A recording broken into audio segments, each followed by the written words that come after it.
aturan hukum atau sering dikenal secara internasional disebut dengan rule of law.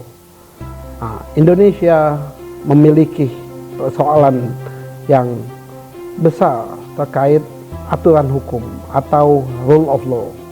Berdasarkan laporan dari sebuah report internasional yang disebut dengan Rule of Law Index Report yang dikeluarkan oleh World Justice Project, Indonesia memiliki ranking yang dapat dikategorikan rendah.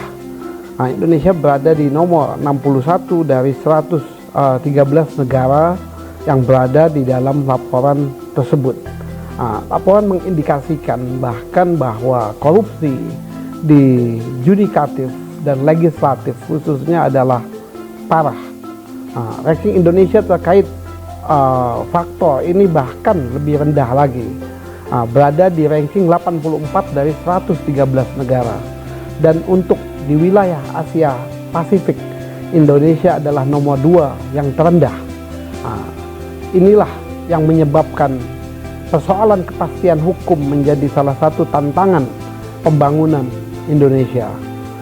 Ke depan, perbaikan di sektor rule of law atau di aturan hukum ini perlu menjadi perhatian yang tinggi dari segenap pemegang keputusan. Bagaimana kita bisa meningkatkan ranking kita secara internasional.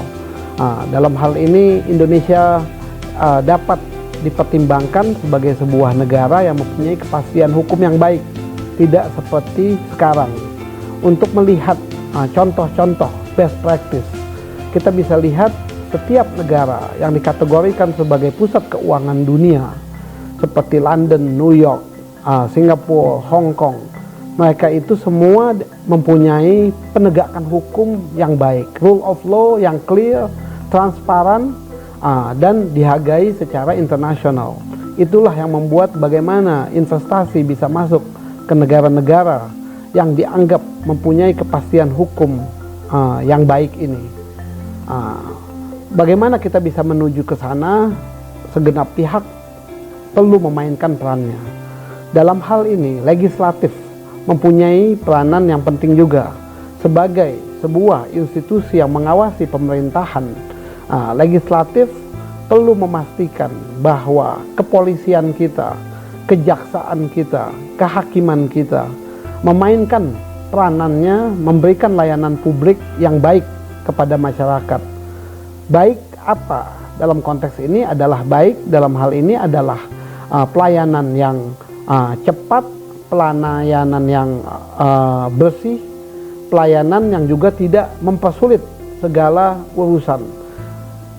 Sama halnya dengan persoalan birokrasi, bagaimana kita ciptakan sebuah lingkungan di mana kalau kita bisa mempermudah sebuah persoalan, sebaiknya kita tidak mempersulit persoalan tersebut. Dalam hal ini, penegakan hukum, rule of law, dikategorikan juga sebagai satu faktor non-ekonomi tetapi berdampak terhadap ekonomi.